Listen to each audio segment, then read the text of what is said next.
King Charles III, Queen Camilla, Prince William, Princess Kate, Prince Harry, Meghan Markle, Princess Anne, Prince George, Princess Charlotte, Prince Louis, Lady Louise Windsor, Andrew Mountbatten Windsor, 10 names, one family, and a year that quietly became one of the most significant in recent royal history, not because of scandal, but because of everything the family chose to rebuild.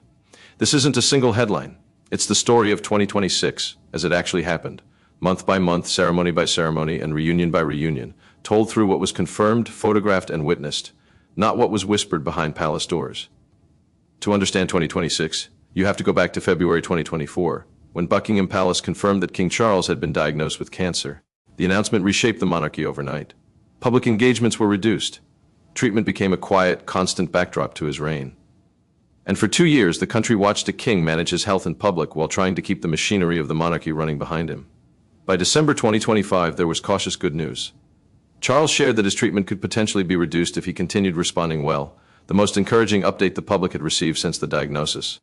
He hadn't given a full formal update since, but by the summer of 2026, he was visibly back in motion, keeping a packed calendar that would have challenged a monarch half his age. That resilience showed itself in small human moments. At the inaugural RHS Sandringham Flower Show on July 22, 2026, the first time the Royal Horticultural Society staged its own show at a royal residence, Charles arrived by horse-drawn carriage, greeted the public, and presented awards just as he always had. A member of the crowd, chatting with him, said, "I'm the same age as you, you are looking good." Without missing a beat, the king replied with his trademark dry wit, "It gets much harder, doesn't it?" The crowd laughed. It was vintage Charles, self-deprecating, warm, entirely unbothered by his own mortality being the punchline. It wasn't the only joke he's made about aging since his diagnosis. He said his skiing days are behind him, and told hospital visitors that the bits don't work so well when you get past 70. Humor, it turns out, has become one of his most consistent coping tools, and the public has responded to it with real affection. Meanwhile, Queen Camilla remained a steady presence beside him throughout. She turned 79 on July 17, 2026, and Buckingham Palace marked the occasion with 2 official portraits, taken by royal photographer Chris Jackson in the state drawing room of Hillsborough Castle in Northern Ireland. In the photos, Camilla wore a diamond and sapphire butterfly brooch, one originally presented to the late Queen Elizabeth at the Birmingham Spring Fair back in February 1977, a quiet visual link between the 2 women who have worn the crown consort's role a generation apart. William and Kate marked the day publicly too, with a simple social media post reading "Happy Birthday to Her Majesty," complete with a cake emoji. Camilla spent her actual birthday privately at Highgrove, away from the cameras, one more example of a royal family that increasingly chooses quiet celebration over spectacle.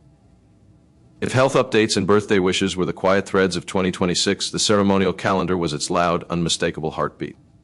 Early summer alone delivered 4 major royal events, each one steeped in centuries of tradition.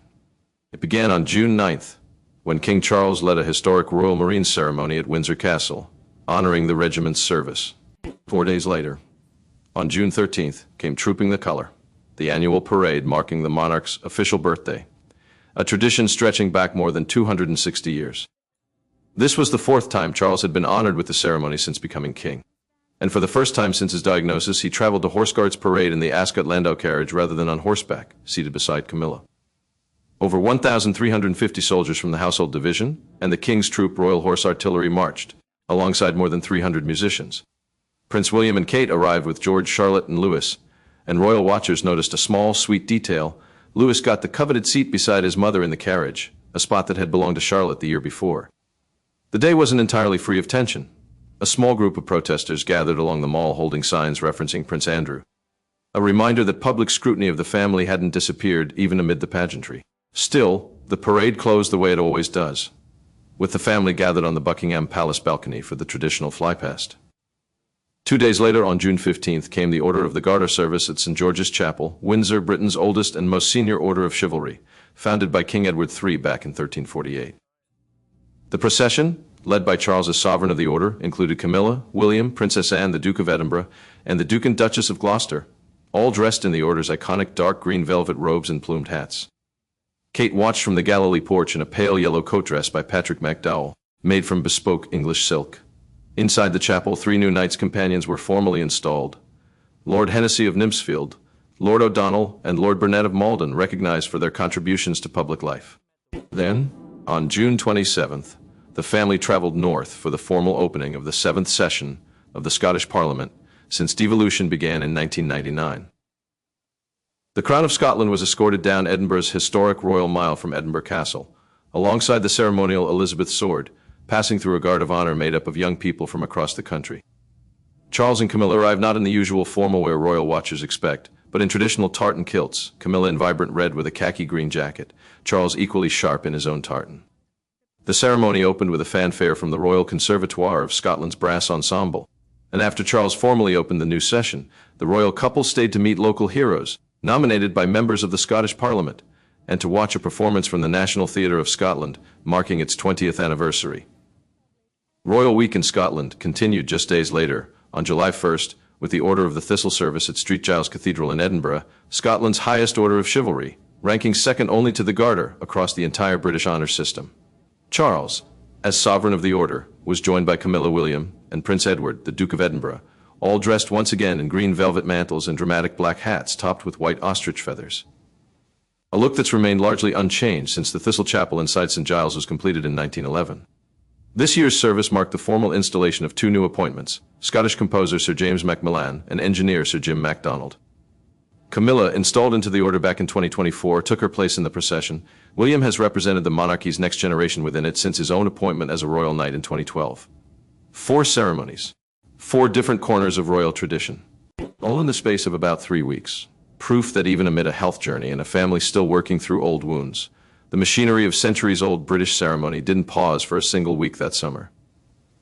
Threaded through all of that ceremony was a much quieter, more personal story, one that had nothing to do with velvet robes or ancient titles. On June 29, 2026, Kensington Palace confirmed that Princess Kate had completed the National Three Peaks Challenge, climbing the highest mountains in England, Scotland, and Wales in just 24 hours, covering 23 miles, largely on her own. There had been no advance announcement, no cameras following her up the trails. The palace only revealed the achievement after she had already finished. The challenge was deeply personal. Kate completed it to raise money for the Royal Marsden Cancer Charity, the same London hospital where she underwent treatment following her own 2024 cancer diagnosis. She and William serve as joint patrons of the Royal Marsden NHS Foundation Trust, a connection William has held for years, following in the footsteps of his mother, Princess Diana, who served as the hospital's president decades earlier. In a caption written personally for the announcement, Kate said she had taken on the challenge not simply as a physical endeavor, but as a chance to explore life beyond diagnosis and to give something back. In an accompanying video, she added, "I'm so grateful to be here, to be strong enough to walk these hills." She spoke about meeting people living with and beyond cancer, and wanting the climb to be her way of supporting the work being done for them. Days later, she shared more photos, this time with William, George, and Charlotte, celebrating together after her 23-mile journey across 3 countries. For a princess who spent much of 2024 out of public view during treatment, this wasn't just a fundraiser. It was a quiet physical statement about what recovery can look like, one mountain at a time. If the summer ceremonies were about tradition, and Kate's climb was about resilience, then the story that unfolded across the first 2 weeks of July was about something rarer for this family, reconciliation. On July 6, 2026, Prince Harry arrived in Britain alone, taking part in charity engagements tied to the Invictus Games, the organization he founded for wounded and injured servicemen and women, marking 1 year to go before Invictus Games Birmingham, 27. He visited Birmingham Children's Hospital. Drawn-out fight over his family's UK security just weeks earlier, the UK's Royal and VIP Executive Committee had formally declined his request for police protection for Meghan and their children outside royal residences, leaving the entire trip shape uncertain until the last moment. Meghan and their 2 children, Archie and Lilibet, had been vacationing with Harry in Europe before the family made its decision. The children would come to Britain, security concerns and all. They joined him in the UK days later. Then on July 10, 2026, came the moment royal watchers had been waiting years for. Harry, Meghan, Archie, and Lilibet arrived at Highgrove House, King Charles's private countryside residence in Gloucestershire, for a reunion Buckingham Palace confirmed quietly without fanfare. It was the first time Charles had seen his grandchildren in person since the Platinum Jubilee celebrations back in 2022, when Archie was just 3 years old and Lilibet hadn't yet turned 1. No cameras were present. No official photographs were released. Sources described the meeting as warm and focused entirely on family rather than politics. Notably absent were William and Kate. No explanation was given, and neither Kensington Palace nor Buckingham Palace commented on it. It was a reminder that even as one relationship within the family showed signs of healing, another remains unresolved. A detail royal commentators were quick to point out amid the otherwise positive coverage of the reunion. Neither the Sussexes nor Buckingham Palace have said much publicly since. But after 4 years of distance, a small crack opened in a very long standoff, and much of the country spent the following days speculating on whether it might widen. Days later, on July 19th, Prince Harry reportedly gave a rare brief public update on his father's health following the private family reunion, offering reassurance without going into specifics, a small human footnote to an otherwise historic visit. While the grown members of the family navigated reunions and reconciliations, the youngest royals were quietly reaching milestones of their own. Prince George turned 13 on July 22, 26. Kensington Palace marked the occasion with a new official portrait, though royal watchers noticed it broke from tradition, showing George alone rather than alongside his parents, a small but telling sign of a boy growing older and more independent. The bigger news came alongside the birthday. George is enrolling at Eton College this September, following in his father's footsteps to the historic Berkshire boarding school that has educated generations of British leaders, including both William and Harry. But royal biographer Robert Jobson made clear that George's experience at Eton will look very different from his father's. When William arrived at Eton in September 1995, his parents Charles and Diana were separated, their divorce still a year away. A 13-year-old posing for photos with his housemaster while his parents, already living separate lives, stood on either side of him. George, by contrast, walks in from a settled home, Jobson wrote. Two parents together who built him a base and guard it fiercely. Confidence is not taught, it is absorbed. The challenges George faces are different in kind, too. Royal expert Kinsey Schofield noted that his biggest hurdle won't be academics or making friends. It'll be privacy in an age where every classmate has TikTok. Where William's greatest physical risk was someone approaching him directly, George's security team now has to account for drones, viral clips, and information spreading in seconds. Still, some things remain familiar. George reportedly asked his parents himself if he could board at his current school, Lambrook, showing an early independence streak. And Eton's proximity to Windsor Castle means he'll be able to pop home for the occasional Sunday lunch, something William never quite had the luxury of. Elsewhere in the family, Duchess Sophie of Edinburgh had her own milestone. On July 9th, 2026, she made a surprise cameo appearance on BBC Radio 4 Feats the Archers, Britain's longest-running radio drama, now in its 75th anniversary year. A longtime fan of the show, Sophie secretly recorded her segment in May at the BBC Mailbox studio in Birmingham, appearing as herself at the show's fictional Borchester show in her real-life role as honorary president of the charity linking environment and farming. She joined cast members Tim Bentinck, David Troughton, and Susie Riddell for the recording, and by all accounts, it was a genuine dream come true for the Duchess. She wasn't the first royal to step into the show's fictional world. Queen Elizabeth appeared in 2011. Camilla recorded her own cameo that same year, and Princess Margaret made an appearance all the way back in 1984. Not every royal story in 2026 played out on a palace balcony or in a cathedral procession. Some of the year's most meaningful moments happened almost entirely out of public view. This summer, Peter Phillips, Princess Anne's only son and the late Queen Elizabeth's eldest grandchild, married Harriet Sperling, an NHS pediatric nurse from Gloucestershire, in a private ceremony at All Saints Church in Kemble, Cirencester, close to the Princess Royal's own Gatcombe Park estate, where the couple has been living. Their relationship became public in 2024, and Peter proposed in August 2025 with a ring from Pragnell, the same British jeweler that crafted Queen Elizabeth's own engagement ring back in 1946, a quiet, deliberate way of carrying his late grandmother into the moment. It's Peter's second marriage. His first, to Autumn Kelly, ended in divorce in 2021, and the couple share two daughters, Savannah and Isla. Harriet brings her own daughter, Georgia, from a previous relationship because both had been married before. The couple needed special permission from the local vicar to marry in a church, something the Church of England has allowed under certain circumstances since 2002. They received it and were able to exchange vows in a small family-only ceremony. King Charles, Queen Camilla, and the Prince and Princess of Wales were all informed of the wedding directly by the couple, learning the news the old-fashioned way, by invitation, not headline.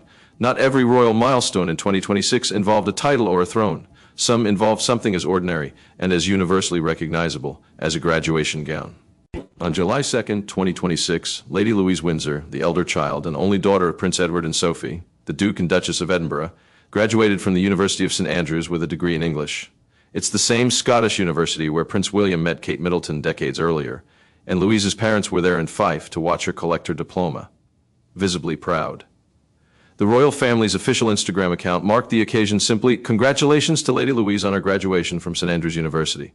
Louise, 22 and 17th in line to the throne, has always occupied an unusual position in the royal family. Her parents made a deliberate choice early in her life not to use her HRH title, wanting her and her younger brother James to grow up with the understanding that they would likely need to work for a living, much like anyone else. It's a decision that shaped her entire public profile. She's rarely photographed, rarely commented on by the palace, and has largely been allowed to live a version of royal life closer to anonymity than fame. Before starting at St Andrews, she even worked behind the till at a local garden center. an ordinary summer job that became a small, charming news story purely because of who she happened to be. She began her degree in September 2022, and along the way found her own connection to family history, joining the British Army's Tayforth University Officers Training Corps in 2024, and continuing the carriage-driving tradition her grandfather, Prince Philip, first introduced her to as a child, competing at events like the Royal Windsor Horse Show using skills and equipment he personally left her. Her graduation fell during the 70th anniversary year of the Duke of Edinburgh's award, the youth program Philip founded, and 40 years since her own father became involved in supporting it, adding a quiet layer of family significance to an already meaningful day. With her degree complete, Louise is reportedly taking a gap year before deciding what comes next, a distinctly normal, unhurried next step for a young woman whose family rarely gets the option to be unhurried about anything. Not every story to shape the royal family in this period was one of celebration or reunion. Some were about consequence. In late October 2025, Buckingham Palace announced that King Charles had initiated a formal process to strip his younger brother Andrew of the style, title, and honors of Prince. The decision followed years of intense scrutiny over Andrew's association with the convicted sex offender Jeffrey Epstein, and came weeks after the publication of a posthumous memoir by Virginia Giuffre, who had long maintained that she was sexually abused by Andrew as a minor while being trafficked by Epstein, allegations Andrew has consistently denied, and which were settled in a civil case back in 2022. The palace's statement was unusually direct. Andrew would now be known as Andrew Mountbatten Windsor.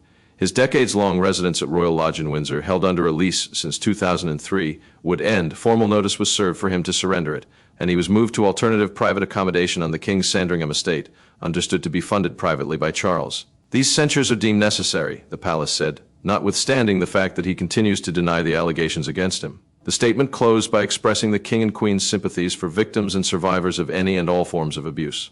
It was, by most historical comparisons, the most significant royal title removal in over a century, the last comparable action having taken place in 1919. Giuffre's family responded with a statement of their own, saying she had brought down a British prince with her truth and extraordinary courage.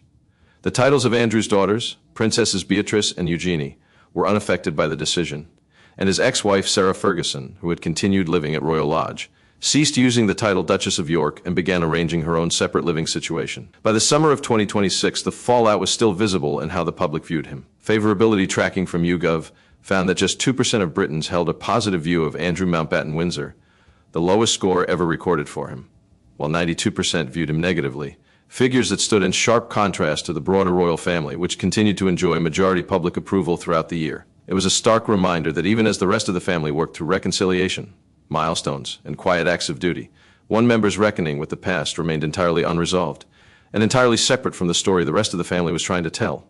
If any single figure captured the spirit of the royal family's 2026, steady, tireless, and largely uninterested in the spotlight for its own sake, it was Princess Anne. At 75 years old, Anne has held the title of the British royal family's hardest-working member by number of official engagements for years running, a record that's remained steady even through a concussion and hospitalization in past years.